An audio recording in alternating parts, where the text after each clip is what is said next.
Order. All rise. Quiet in the courtroom, please. All rise.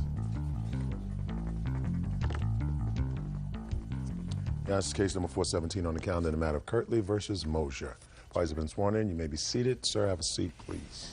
Ms. Kirtley, the defendant is your former husband, and according to what I've read, I believe that the two of you were divorced in 1991. Is that right? Yes. And you have a 15-year-old son. Ms. Kirtley, your lawsuit is about lawyers' fees. Yes. You believe that your former husband should pay for your legal fees when there was some support dispute between the two of you. You also want certain personal property that was your son's that was at the defendant's home because your son is now living with you. Yes. Mr. Mosier says he paid for his lawyer, you pay for yours, and whatever property is at his house, he purchased, and he will keep in his house for visits, for if his son ever comes back to stay there. Is that right? That's correct. Okay. So I need a sort of a time frame. In 1991, your son was quite young. Who did he live with? He lived with me. Until when? Until December of 1998. What happened in 1998? In 1998, my son's been having some difficulties as he's grown up. And in December of 1998... You mean behavior problems? Yes. Yes, ma'am. December 1998, we checked into some residential treatment centers, and our insurance would not pay for those.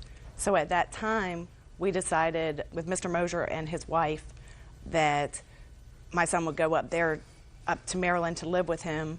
And where were you living? I live in Virginia. Okay. During this time, my son was admitted into residential treatment center. Where was the treatment program? In Maryland. How far from his father? Approximately 15 minutes. How often did he go to his father's? To his father's house. Very rarely did he go to his father's house. Okay. Now, what was this lawsuit about? The lawsuit, Mr. Mosier, he asked for back child support. When did he ask for back child support? In November of 2001. So he asked for back child support when my son was in residential treatment, which I had told him when he gets out full-time that I will pay him my $100 a month that we agreed to. Okay. Was there a court order for $100 a month? Yes, sir. So there's a court order for $100 a month that you pay him $100 a month child support? Yes. Was that order ever terminated when your son went into residential treatment? No, ma'am. We had a verbal agreement. The order was not terminated? No, ma'am. Tell me about this verbal agreement that said that you didn't have to pay child support anymore. At the treatment center when my son went in, me, myself, and my husband and Mr. Mosier stood out in the parking lot, and we decided that since he was in residential treatment and that neither one of us really had custody because he was a ward to the state, that the support would stop. Is that right, sir? Not in exactly them words. Was it close? It was similar, but not exact. Mrs. Kirtley is very persistent on everything that she does. So I've learned to not fight with her on anything that she says. So, well, tell me about the conversation, Mr. Mosier. She said that she was not going to pay during the time that he was in residential. I was definitely not in agreement to that, but there's nothing I can do if she stops paying it anyway. Well, what did she say? What did you say? She said that she wasn't going to pay it. And I said, well, whatever. I mean, if she misinterpreted that as me saying, well, okay, well, you can do what you want to, that's certainly not the case. So tell me about this support proceeding that you started, sir. Why did you start it? My son was in residential. He was in a program next to my home. It was like maybe 10 minutes away. It was only about 8 miles, 10 miles. He was actually going to be transitioned home. And when? Starting when? Starting, I believe it was in September is when they contacted me of 2001 and said that he was going to start transitioning home and that it would take several months for him to transition. It's a slow process that they send you back into your home. Okay. But at that point, he was starting to come to my home 2 and 3 times a week and then spending the night and then going back. And then we did alternating weekends between his mother and I. Okay. But certainly at that time, that's when I contacted the Department of Social Services Child Enforcement Division for the child support. And they told me that I needed to, at that point, since he was in residential, it was a case to where it was a little bit iffy, so that I had to have an attorney go through the courts for them to make a ruling on her to continue to pay the child support. At that time, I asked Mrs. Kirtley if she would start paying child support again, because certainly he was spending more time in my home. And what and did I she needed say? more money to support. And she said, no, I'm not going to pay you child support until he is totally out of there. I already told you that. Is that what happened? Yes, ma'am. I told him that. Is that what happened? So he said to you, a child is spending more time with me now. Could you please start paying the child support again? You said no. Yes. And so he took you to court. Yes. Well, then you have a problem, Miss Kirtley, because you have an order of support that had never been formally modified. $100 a month, Yes, ma'am. which is less than $20 a week, which isn't a lot of support. But even if there was a period of time when he claimed he forgave the child support when the child wasn't coming home, once he says to you, I want you to begin to pay the child support again, you say no, he's got an absolute right to go to court. Why should he pay your attorney? Well, my son was ward to the state at this time. Neither one, myself nor Mr. Mosier, had custody of my son. When a child is a ward of the state, that means that the public is paying for your child's support. Yes, ma'am. That means that both of you should have been contributing to the residential treatment center. That's what we do in New York State. We sue both parents for the support of a child who is in residential treatment, because as between you and the public, you're supposed to pay. Neither one of you is supposed to get off scot-free while the rest of us pay for your child. We have our own children to pay for. You pay for yours. Judge Judy will continue in a moment. And later today, Words got said and she had ended up pushing me, and when I fell back, I hit my finger on it and it broke my finger. What'd you get into an argument about? And I don't remember exactly because I was drinking. So you don't remember what you were arguing about? real cases, real people. Judge Judy. Christine Kirtley says ex-husband Thomas Mosier owes for attorney fees as a result of their child support case. Thomas says he paid for his attorney and she should pay for hers. In any event, Ms. Kirtley, he has an absolute right to sue you for this back support. You had an issue. The issue was a legitimate issue. If you chose to hire an attorney, then you hire an attorney. He had an attorney. I assume you paid for your own attorney. Yes, ma'am. You pay for your attorney. That's number one. Finished. Next. Next is property. What property do you claim that he has that belongs to your son? He has a snowboard. A that was snowboard? given, these were all given as gifts. He has I believe it's a 19-inch TV that was given to him last Christmas. A pair of rollerblades that I paid half on. A CD Walkman with earphones and CD that was given to him as a gift. But that's basically what's at the Okay, house. so those things. Do you have those things? Yes, Your Honor, not all of them. What is it that you have? I have the snowboard. Was that a gift? Yes, it was. To whom? It was a gift to Justin from us. And, Fine, then he has to get it back. Right, that's fine. I don't have a Fine, dispute. next. The TV is a 13-inch TV, not a 19-inch TV. Was that a gift? And it was a gift, and he can have it. Fine, what's next? My point is, she never asked for any of this till now. Fine. But I don't have a problem with that. Right, Your Honor, may I ask something of Yes. you?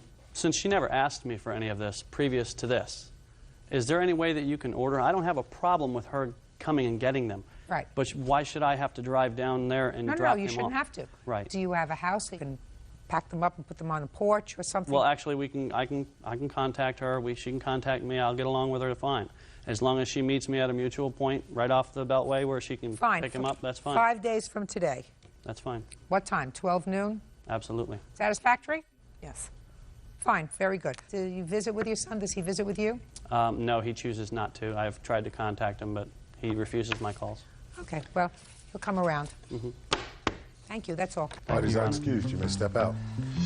I need some help with my son. I tried my best to do what I can for my son. My son is very aggressive. He certainly doesn't want me in his life right now. He needs his father. He is a 15-year-old boy. He's denied my phone calls. I'm not sure what else that I can do right at this point. Maybe someday he'll give me a call. And now the next case. All parties in the matter of Jeffrey versus Swinney, step forward. 26-year-old accounting clerk Angel Jeffrey is suing her former roommate, 27-year-old customer service rep Debbie Swinney, for unpaid rent and for the return of her belongings. Debbie is countersuing for medical bills as the result of Angel breaking her finger. Miss Jeffrey, I've read your complaint very carefully, and it is your allegation that the defendant, who was a former friend of yours, owes you for 9 months' rent in an apartment that you moved into together, and she decided to leave after 3 months. You also claim that she took some property when she moved out. Miss Swinney says that she couldn't live with you because things got to be a little hairy, and that you were responsible for her breaking her little finger after an argument. She wants you to pay her medical bills, which amount to some $400. She also says that there was never an intention on the part of both of you that she was going to live there permanently. That's why the lease to the apartment was in your name. Is that right? Yes, ma'am. All right, Miss Jeffrey, how long did you know her before you decided to move in together? Almost 16 years. Oh, that's a long time. Where were you living prior to you moving in together? I lived with my mother. She lived with her mom. Now, what was your arrangement when you found this apartment? We had discussed getting an apartment together because neither one of us could live with our parents anymore. We couldn't afford a 2-bedroom, so we decided to get a 1-bedroom. We went and looked at an apartment and spoke with the apartment manager, and because Debbie had been evicted before and I didn't have enough money to make the 3 times the amount of the rent, she suggested that she put me on because I had good rental history and used Debbie's income to qualify for the apartment. Is that what you did? Yes, we did. Is that right? I don't think my income was on, I don't think any of my information was even on the lease. On the lease application we're talking about. Well, on the agreement, the total. I'm not talking about the agreement. On the application. The lease, the typed up lease at the apartment thing. I don't think my. Pay careful attention to what I'm saying. You keep saying lease and I keep saying application. Well, I didn't fill out an application. When you filled out the application, how much money did you indicate that you earned? I earned about $800 a month.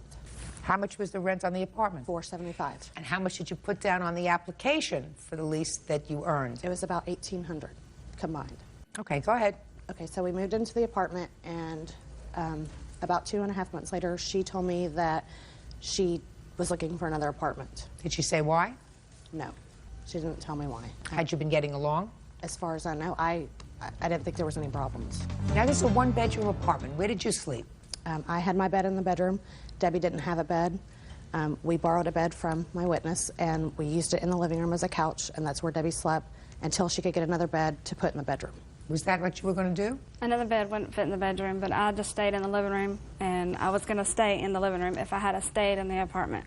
So Did you pay the same rent? Yes, we did. half the rent? Yes, ma'am. Did she pay the first month's rent that you were there? Yes, she did. Second month? Yes, she did. Third month? We actually lived there 2.5 months. We paid a half a month when we moved in. She did pay that. She paid August and September, and that was it. Are you still living there? No, I just moved out. I had to break the lease. How much did it cost you to break the lease? $878. Okay. $878 is not $2,400. Correct. And when I had originally filed the suit, I was planning on staying in the apartment. However, with my income, I couldn't afford it. Okay, so you had to pay $878 to get out of the lease. Correct. All right. So at this point, you want to modify your claim for half of that. Is that right? Yes, ma'am. Now, what about the property that she took? When she moved out, she had some of my clothing and some pictures that we had taken on our vacation, and I asked her to return them to me, and she gave me dates and times that she was going to come, and she never showed up. Where's her stuff? I did. I have it. I still have it, and she can have it back. I don't. Well, why didn't you give it back to her? It's just because I was working overtime and didn't have the time to meet her nowhere. Why did you take it from the apartment to Well, begin with? the clothes that I had was a pair of wind pants and 2 shirts, and it was in my dirty laundry. And it was at my mom's house whenever I had moved out, because that's where I did my laundry at. And then the pictures I had in my car. So, and the mailbox key I had on me. So you're going to return all those things to her? I will. 5 days. I'll prepare an order. Okay. Where are you living now, by the way? I got my own apartment. How much are you paying in rent? $550 a month. How come you left the apartment? Just curious. Well, after we went to California and we got into an argument and my finger got broke, I didn't feel, that she was really my friend. She never once apologized, and I just didn't feel comfortable. Well, that's your counterclaim. Why don't you tell me about it? Well, first of all, we went to California, and I think mainly the only reason why I went is so she didn't have to ride in the plane by herself and drive. So I went, and after the wedding, we had went to a What club. wedding? It was Mary's wedding. That's why we went. And Is that a mutual friend of yours? well, yeah, she's Angel's friend. Okay, go ahead. We went to the club and went out, and we were drinking, so we were intoxicated or whatever. And Both of you. yeah, yes, ma'am, both of us. No, ma'am. Go ahead. Well, we were both drinking. And afterwards, we had gotten into an argument, and we were going to leave the club. She wanted What to leave. would you get into an argument about? It was over dancing. I don't remember exactly because I was drinking. So you don't remember what you were arguing about? Well, it was over dancing, but I don't remember exactly what, words were said and stuff. Go ahead. So Angel wanted to leave, and after we went outside the club, words got said, and she had ended up pushing me. And when I fell back, I hit my finger. They had some concrete things out there. I hit my finger, and it broke my finger. So, and then she never once apologized. The whole way back on the plane, after we were back, she never said she was sorry. Okay, and you had some medical bills. What were your medical bills? Well, I have insurance, so the insurance paid most of it, but I still have my portion of the emergency room, and then when I got back, I had to see an orthopedic surgeon. My co-payments were $15. I went 3 times. So how much were your out-of-pocket expenses? For the emergency room, for all bills together, was $285.17. You want to tell me about this incident? Yes, ma'am. With her finger? We were at the club, like she said, and we were sitting outside talking, and Debbie wanted to go dance, and she wanted me to go with her, and I was talking with some other people, and I told her, go on, and I'll be out there in a minute. And she got mad, said she didn't want to go alone.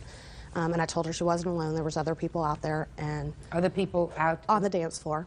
And she had said, I want you to come out there with me because you're going to leave me here. And I said, what makes you think I'm going to leave you here? We came from Texas to California. I wouldn't leave you. And so then she started getting mouthy and cussing at me, and that's when I said, let's go, because I didn't want to make a big scene. We got outside the club, and she was up in my face and cussing at me, and I asked her 3 times to please back away from me. She didn't. I pushed her. And she fell? She didn't fall, no. What happened? I guess when she stumbled back to catch her fall, she threw her hands up in the air. I don't know if she hit her finger on a trash can or anything like that. All I know is later on the night she was complaining her finger hurt. So the next day we took her to the emergency room. You think that's when she hurt her finger? Yes. You feel any responsibility with regard to that? No, I don't. You put your hands on her. Yes, but she provoked it by screaming and yelling and cussing at me. Sticks and stones break your bones. Names will never hurt me. Very unfortunate. She didn't mean to hurt you, right? But she's responsible because she put her hands on you. You're not allowed to put your hands on somebody else. Period. Discussion. Your out-of-pocket medical expenses are $285. You probably did open up your mouth, and you probably a little out of control. That doesn't give her the right to put her hands on you. So she's going to be responsible for your out-of-pocket medical bills, which are $285. Now, you owed her $439 for half of the expense that she incurred when she had to break the lease because you left.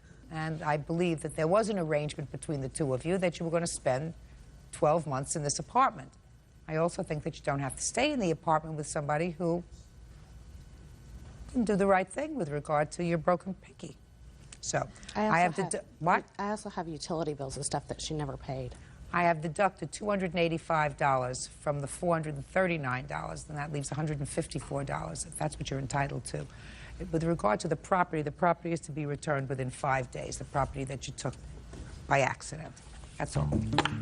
Parties are excused. You may step out. If she would have apologized for breaking my finger, then it would have been a different story. I mean, her finger got broken, but I think she just didn't want to live there anymore. She could have stayed there. I pay more rent than she pays. She could afford $475 a month. She would have worked out arrangements, and everything would have been fine. I don't have nothing against her now. It's just, I just haven't talked to her. I don't dislike her anyway. So it's not like we're just enemies. I just haven't contacted her.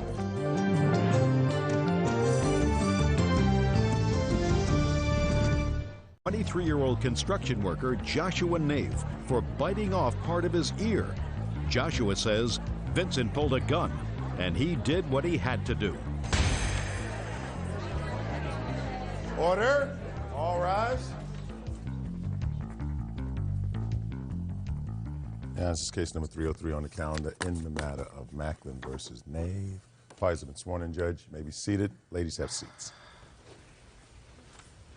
Mr. Macklin, it is your claim that the defendant bit off your ear, or a good piece of it, yes, during the course of an assault. Correct. The defendant says he was defending not only himself, but really his sister when this incident took place. Is that right? Yes. So let me try to put this into context as I understand your complaint. Mr. Macklin, you were having a get-together, a party at your house with some friends and acquaintances. Among the people that were there, according to what you tell me in your complaint, was the defendant's sister. Correct. Someone who you knew casually. So far, am I correct? Correct. Is this the sister? Yes, it is. At some point during the evening, according to you, this gentleman appeared at your door. You asked him what he wanted. He said who he was, and he said, I'm here to pick up my sister. And you told him to get out. Correct. And sometime later, this altercation took place. Yes. You also tell me in your complaint, sir, that you had noticed some shenanigans going on with some men going into the bathroom with the defendant's sister. You Yes. didn't know what was going on in there, but I assume that you thought it was something of a sexual nature. Is that right? Yes. Now, I am assuming that you saw that before he came to pick his sister up. Yes. Why did you close the door in his face when he came to pick up his sister? Because he was demanding some money. Well, tell me about that, sir. His sister is a dancer, a stripper. So he was demanding money. She claims I promised her some money to come strip at my party. Oh, well, you didn't put that in your complaint, sir. So there's a whole other piece to this story that neither of you put in your papers. My little Is she the girl, dancer? you've reached a Was she magic there? door. What do you mean you believe, sir? A brand new world is waiting prompted to you, explore. sir, to go to the house and pick up your sister? Go on and fly, my 18 springs. Spread your wings and try all the things. The path may twist, the sky may sometimes fade, but in your heart a promise I have made. I'm your anchor, your home, your guiding star. No matter how near or how far you are, go chase the dreams that set your soul on fire. My support is endless, climbing ever higher.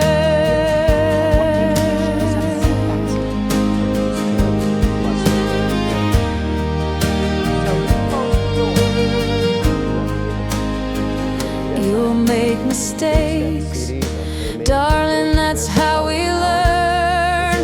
There are lessons hidden at every turn. Trust your instinct, let your spirit lead the way. Sow the good seeds, bloom a little more each day. Don't let the whispers dim your brilliant shine. Your voice matters, your strength is truly divine. Through a coffee table. He threw one of my friends through a coffee table. I thought you said you closed the door and told him to leave. That's after he demanded money. He demanded money because he said... So "You he want was my in the house already. Yes. Can I say something? Just a second. Tell me what he said when he demanded money. He says, you owe my sister $100. I said, this is my house, you can leave. Get out. And what happened? He left. And then what happened? Well, I was in my room looking on the computer with my witness, Janet, and all of a sudden I heard a loud crash. I'm like, what the heck's going on? Next thing you know, him and a bunch of his buddies are in my bedroom beating me up. You know, he'd come crashing through with a bunch of his buddies. They were beating me up. Crashing through where? They crashed through my bedroom. I was in my bedroom. You know, I was in my bedroom with her on the computer. And all of a sudden, all these guys just come rushing in. You mean you're having a party with somebody who may or may not have been a dancer, and you got a whole bunch of people there having a good time, dancing, drinking, having fun, and you're inside on your computer in your bedroom. Correct. Yes, we were in my bedroom on the internet. Yes. So, you know, I didn't know what the heck was going on. I'd never seen this guy before in my life. Never seen him before in my life. So I picked up a gun. They were like, he's got a gun, he's got a gun. So they went running outside. So I ran outside, and as they was running, they were crashing my house. I walked out my living room. It was just a shambles, you know. So I walked outside, went into the courtroom, down the stairs to get a license plate number, and all of a sudden, me and him got into a confrontation. And what happened when you got into a confrontation? We got into a confrontation. We started fighting. We went down to the ground, and we were rolling around. And that's when you got your ear bitten? Correct. Okay. And where was the gun at that time? Oh, it was in the house. I mean, it didn't even have a clip in or anything like that. I don't care whether it had a clip or not. You're telling me that you put the gun back inside when you went outside? Oh, yes. I mean, oh, yes. Okay. Yes. Go ahead. Now, let me hear you. We was there partying, and got in a big fight. I got through a coffee table. What did you get into a fight about? I don't really even know. They was all mad at her or something. I don't even know. I don't like to get involved in her affairs. But I was just there. I was just there to have a good time, party. The bars were closed, so I stopped by, you know, to have a couple drinks. It was still a little early. Well, I get through a coffee table. I was jumped up. I had a whole bunch of CDs, a book that holds about 100 CDs that I had brought with me to play some music. I was grabbing that. While I was grabbing that, he was grabbing his gun from in between the mattresses. I take off running. I'm jumping down flights of stairs. I'm not even running down the stairs. I'm jumping down them. I lose, you know, about 15 CDs. I'm trying to shove them back in the book. At this time, she yells, "Gun." So I thought he was coming at me with the gun. I took off running, ran around the building, which I was parked right in the front. I was so, you know, drunk and scared. I ran around the building. When I ran back, he met me. You know, he chased me outside. I don't know if he had the gun or not. It was dark. He came up to me and goes, "I have no problem with you," and hit me. When he did that, I had to do what I had to do. And I don't know what made me think to bite his ear off. All I knew is he had a gun. I did not chase him with a gun. It was in my house. These guys, he came with a bunch of buddies. He chased me outside, though. Just a second. Step up. Tell me your first name. Jenny. What were you doing there, Jenny? I just went there to just go chill after a party. After what party? It was an after-bar party. What were you doing in the bathroom with these guys? I was in no bathroom with no guys. I was standing in the kitchen when my brother got there. What do you do professionally? Right now, I stay home with my child. Okay. Before you stayed home with your child, did you do any professional dancing? Yes, I did. Okay. Judge Judy continues in a moment. He was drunk. You were drunk. I have no idea about her. That's what happens when you get drunk. What do you want from me? And later today. How much was the ring? $2,700, $2,500. I'm trying to resolve this, Mr. Lupo. I don't want you to think that this is an interview for The Sopranos. Do you understand? Okay. Real cases, real people. Judge Judy. Vincent Macklin says Joshua Nave crashed his party, started a fight, and bit off part of his ear. Go ahead.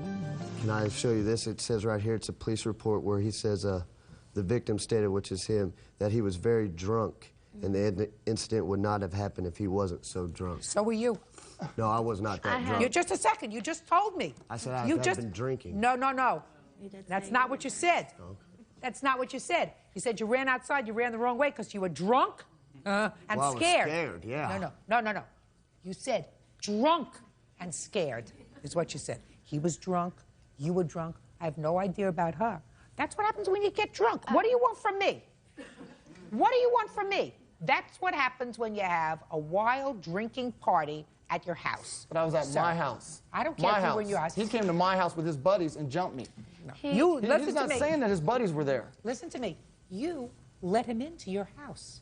You may not have liked what happened once he was there.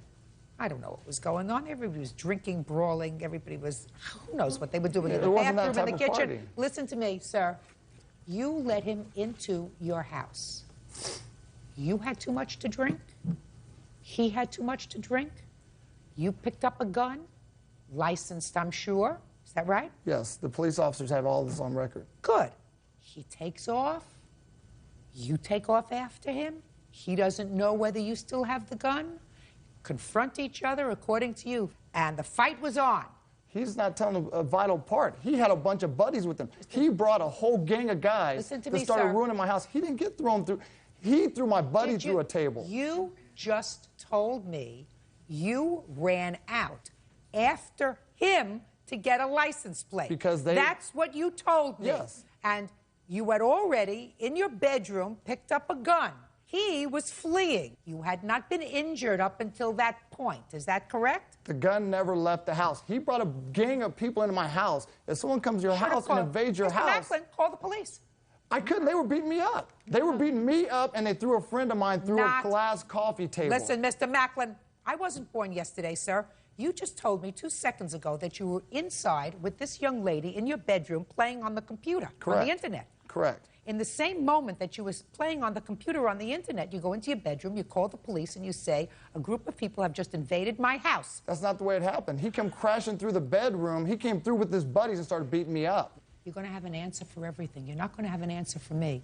If you allow a drunken brawl to get going in your house, and then later you have a fight with him, and you get the worst of the fight because he bites you during the course of the fight, what do you want from me? That's not what happened. Goodbye. The case is dismissed. Next time, make sure that you don't invite people who you don't know to your house. Parties are excused, miss. Step out. I've suffered. I've half my ear bitten off. I don't feel it's right that I bit his ear off, but I don't feel it's right that they can jump me and pull a gun on me. I have doctor's bill. I have cosmetic surgery that needs to be done. I was scared. I had to do what I had to do. You know, I just need to be careful on who I invite over my house from now on. And now the next case.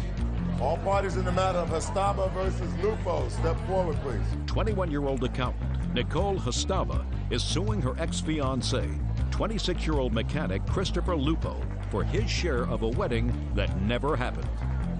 Mrs. Stava, you and the defendant have been engaged to be married. And according to your complaint, you broke the engagement for whatever reason, and you had an agreement with the defendant that you were each going to contribute to the wedding. Correct. You put down certain deposits on things for the wedding, and when the engagement was broken, the defendant refused to pay you half of the deposits, which was your agreement. In addition, you purchased a wedding dress that you claimed that you stored or left at the defendant's mother's home that he refuses to return to you. Mr. Lupo says that you did have an agreement that you were going to share the costs of the wedding, correct? Yes, correct.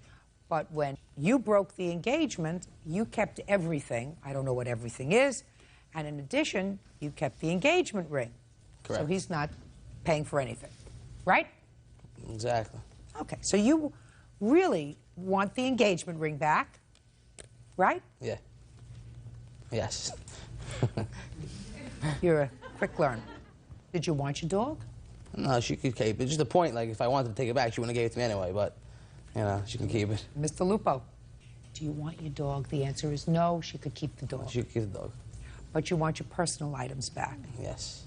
And the engagement ring? Yes. Okay. Do you have his personal items? Is not an answer, I madam. do have some of his clothes at the house. Well, tell me, what do you have? Maybe some sweatpants. I mean, it's Do you really nothing. have a jacket?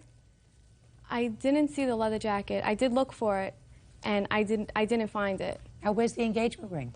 I have the engagement ring. I told him I'll give it back to him. I have no problem giving it back to him as long as I get the money for the from the deposits. But I did pay $300 towards the engagement ring, and I have that also. Did she pay some money towards the engagement ring, Mr. Lupo? Yes, she did. How much was the ring? $2,700, $2,500. I'm trying to resolve this, Mr. Lupo, and I don't want you to. I don't want you to think that this is an interview for The Sopranos. Do you understand? It is not.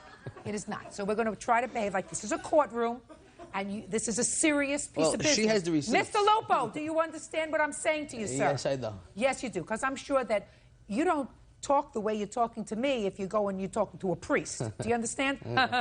You understand? You try to act respectfully, which is exactly what I expect. I expect you to act as if you would talk. Strike that. I expect you to talk as if you were talking to a doctor who just told you that he thought you had a terminal illness. Okay? Does that settle it down for you? Yes. Good. Perfect. Now, how much was the engagement ring, sir? It was around $2,700. Is that correct? I wasn't there when he bought it. Fine. Is it a nice ring? Do you have it with you?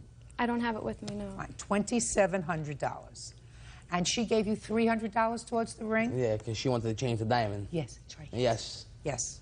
Next time you get engaged, sir, don't let your fiancé give you anything towards the ring. It's tacky, especially when you're spending so much for the ring. Well, I thought she would have been happy with the diamond I gave her, but she wanted to change it. So. That should have been something that gave you a ding-a-ling, ding-a-ling, ding-a-ling. Okay. So far we're down to $2,400 that the ring was worth. Now, how much were the deposits that you put down? Half of it is $2,100. Okay, $2,100. $2,110. And does your mother have her wedding dress? I'm not sure. I'll be honest with you, I don't know where it is. I'm sure she has it. If that's where you put the wedding dress, right, you gave it to his mother. I left it at his house because I figured it would be better kept there. So you have to get the wedding dress back. Do you understand? You're going to get the engagement ring back because we're going to resolve this very fast because clearly you two folks are not in love anymore, right?